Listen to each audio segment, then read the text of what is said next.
नमस्कार मित्रों, अटल अनुसंधान एकेडमी में आप सभी का हार्दिक स्वागत है।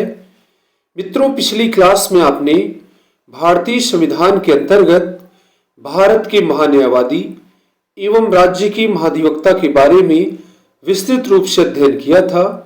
यदि आपने अभी तक पिछले वीडियो को नहीं देखा है तो जरूर देखिएगा। मित्रों, आज की इस वीडियो में आप भारत के महान्यायवादी एवं राज्य के महाधिवक्ता का तुलनात्मक अध्ययन करेंगे। तो आइए वीडियो की शुरुआत करते हैं। वीडियो की शुरुआत करने से पहले एक महत्वपूर्ण बात, यदि आपने अभी तक हमारे चैनल अटल अनुसंधान अकादमी यूट्यूब चैनल को सब्सक्राइब नहीं किया तो सभी लोग चैनल को सब्सक्राइब कर लें और वीडियो को लाइक कर दें। महान्यायवादी तथा महाधिवक्ता की तुलना, comparison of attorney general and advocate general. यहां एक तरफ भारत का महान्यायवादी दिया हुआ है और दूसरी तरफ राज्य का महाधिवक्ता। इस वीडियो के माध्यम से इन दोनों का तुलनात्मक अध्ययन आप करेंगे। इसमें पहला एवं सबसे महत्वपूर्ण पॉइंट है, भारतीय संविधान की भाग 5 में अनुच्छेद 76 के अंतर्गत भारत के महान्यायवादी पद की व्यवस्था की गई है। दूसरी तरफ भारतीय संविधान की भाग 6 में अनुच्छेद 165 के अंतर्गत राज्य के महाधिवक्ता पद की व्यवस्था की गई है। तो इनको आप ऐसे ही याद कर लेंगे। इधर महान्यायवादी की व्यवस्था भारतीय संविधान के भाग 5 में और महाधिवक्ता की व्यवस्था भाग 6 में। अनुच्छेद कौन सा है? महान्यायवादी पद की व्यवस्था अनुच्छेद 76 में की गई है और महाधिवक्ता पद की व्यवस्था अनुच्छेद 165 में की गई है। इसके बाद अगला पॉइंट है, यह देश का महान्यायवादी देश का सर्वोच्च कानूनी अधिकारी होता है। इसके बाद महाधिवक्ता राज्य का सर्वोच्च कानूनी अधिकारी होता है। इसके बाद है तीसरा महत्वपूर्ण पॉइंट है, भारतीय संविधान के अनुच्छेद 105 में महान्यायवादी की शक्तियां एवं कार्यों का उल्लेख किया गया है। वहीं दूसरी तरफ राज्य के महाधिवक्ता के अंतर्गत संविधान के अनुच्छेद 194 में महाधिवक्ता की शक्तियां एवं कार्यों का उल्लेख किया गया है। तो यहां पर एक तरफ आपको अनुच्छेद 105 याद रखना है और दूसरी तरफ अनुच्छेद 194। इसके बाद है अगला पॉइंट है, महान्यायवादी यह उच्चतम न्यायालय में तथा उच्च न्यायालयों में भारत सरकार का प्रतिनिधित्व करता है। वहीं दूसरी तरफ यह उच्चतम न्यायालय तथा उच्च न्यायालयों में राज्य सरकार का प्रतिनिधित्व करता है।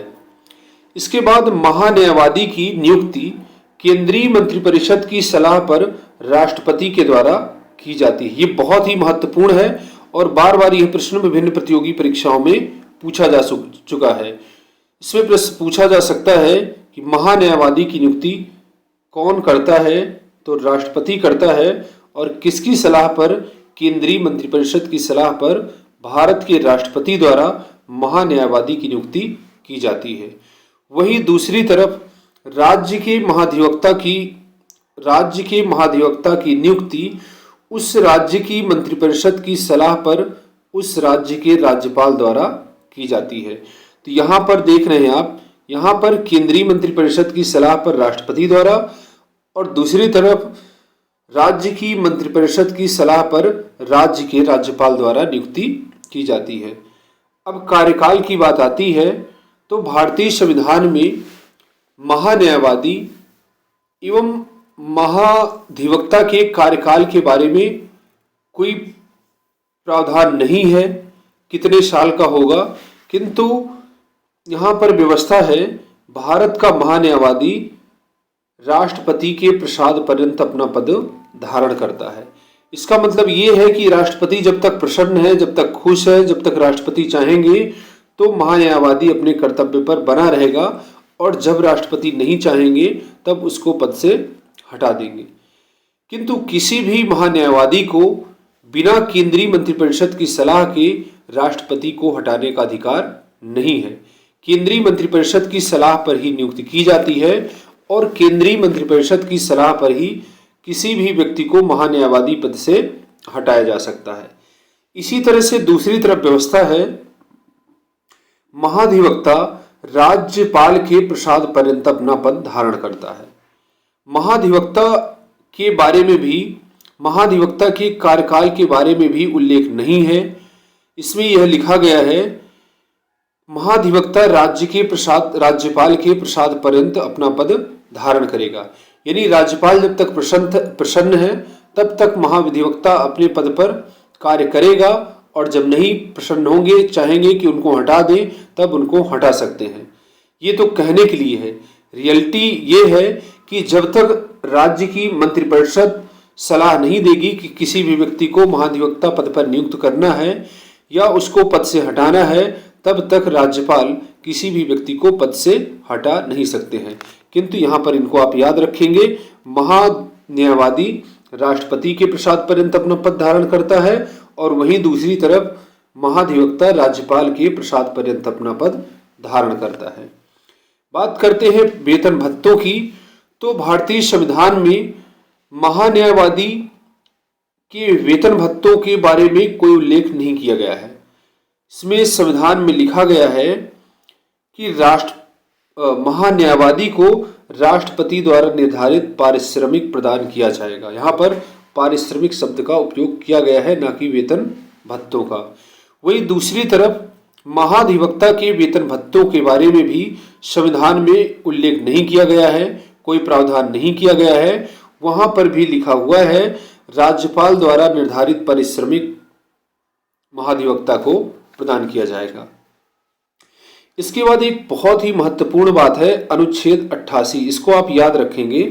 अनुच्छेद 88 के अनुसार महान्यायवादी संसद की कार्यवाही में भाग ले सकता है, चाहे लोकसभा की कार्यवाही हो या फिर राज्यसभा या फिर उसकी किसी समिति की बैठकों में महान्यायवादी भाग ले सकता है, किंतु उसे मतदान का अधिकार नहीं है, क्योंकि वह संसद का सदस्य नहीं होता है।